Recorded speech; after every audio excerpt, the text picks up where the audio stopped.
Hello and welcome back to The Bright Side. Macy here, The Bright Side Girl. Today we're doing my most anticipated releases for 2020, part 1. So last year I did one video encompassing all of the books I'm excited about for the entire year, and that was kind of a mistake because a lot of them don't get announced until later in the year and they don't have covers and things like that. So for now we're going to do my most anticipated releases from January through June. I have a big list. I have a list of like 40 that I'm excited about. I'm not going to be talking about them all here.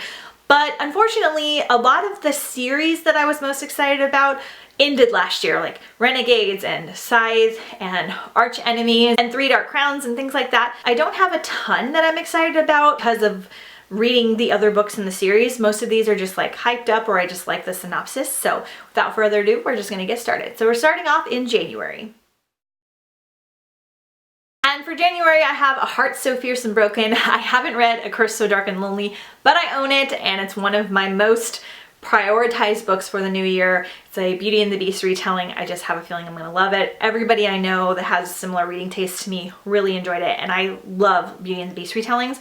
So I'm excited for the sequel, which is coming out January 7th. Also coming out January 7th is Night Country by Melissa Albert. This is technically like set in the same world as the Hazelwood, but with a different character. I'm really anticipating reading this because I still have mixed feelings on the Hazelwood, which is about a girl whose grandmother told these like very intricate type fairy tales, and she had a book about it, and there was like a very big cult following, and then the book kind of like disappeared and it was kind of became a legend, and then she kind of gets interwoven into this fantasy world. That's a terrible description, but this second book's following a different character. The reason I'm kind of torn is because the Hazelwood has like one type of setting that's like modern and following the character in one way, and the second book is very fairy tale-esque and fantasy oriented, and I didn't really like the first half, but I loved the second half, so I'm curious to read the next one even though it's not technically part of a series and just see how I feel about like Melissa Albert as a whole. Coming out January 28th is Blood Countess by Alana Popovic.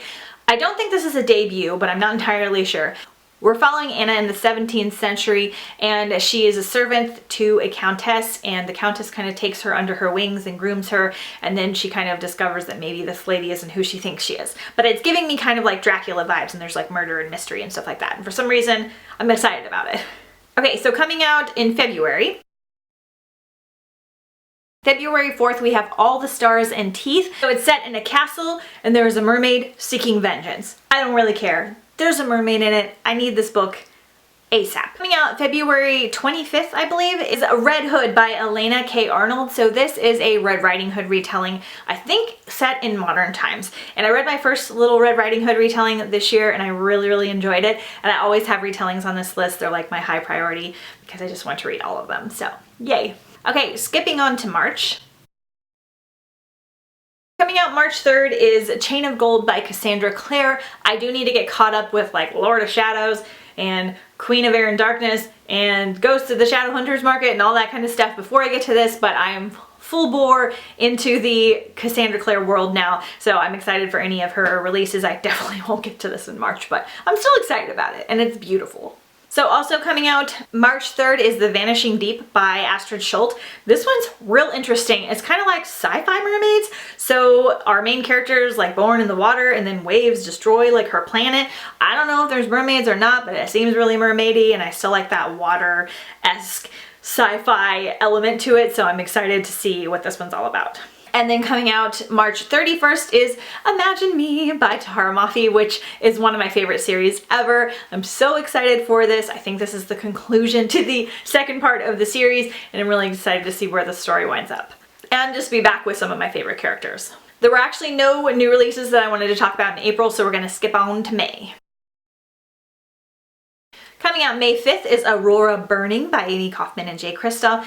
I need to reread Aurora Rising before I get to this one. I don't know. I like zombie read Aurora Rising. I feel like I'm gonna love it, but I was in such a reading slump. It was the only book I read in August or something like that, and I just didn't absorb any of it, but I feel like I'm gonna love it because I love their writing. And like what I did read and remember I enjoyed, I just was like in a different place when I read it. But I'm still excited for this next book in the series because I do think I'm gonna wind up loving it, so we're gonna check it out. Also coming out May 5th is Betrothed by Kira Cass. Okay, so Kira Cass wrote the Selection series, which I absolutely love. It's just so delicious. It's like dystopian royalty meets The Bachelor, and oh, it's just everything that you want if you want to be like just romanced and happy, and oh, it's so good. I loved it so much. It's just such a fun series. I like binge read all of them, and it kind of is what got me started on BookTube. So I might be the most excited for this one. This is not following our same characters, but I think it's in a similar world, or it has like a similar vibe around it.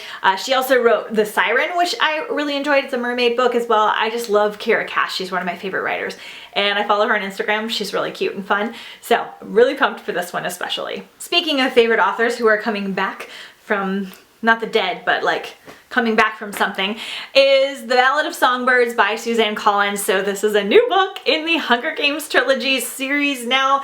I don't know anything about it. I don't know if it's set in the future. I don't know if we're getting any of our main characters. I know they're somehow connected. I'm gonna reread Hunger Games to prepare for it via audio, which I've never done before. So excited.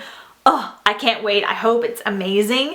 It's been a long time since she's written anything, so I feel like it's going to be, but these two books, I'm just like, oh my god, this is gonna be great. And then there's nothing really in June that I'm like excited enough to talk about it on here. I'll see you guys in June to talk about my second half of most anticipated releases, but I wanted to keep this one kind of short and sweet. There are of course way more that I'm excited about, but I kind of got in over my head last year, and I wound up trading and receiving a lot of new release books that I didn't get to. I will try and get to them this year. I don't really want to get over my head on the 2020 releases that I'm only excited about for like the covers or just for some random reason.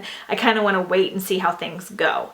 So let me know what you guys are excited about for 2020. This is kind of a weird year. I'm like less excited than normal, but still pumped. I have a lot more videos coming out soon, so be sure and stay tuned for that, and I'll see you guys next time on The Bright Side.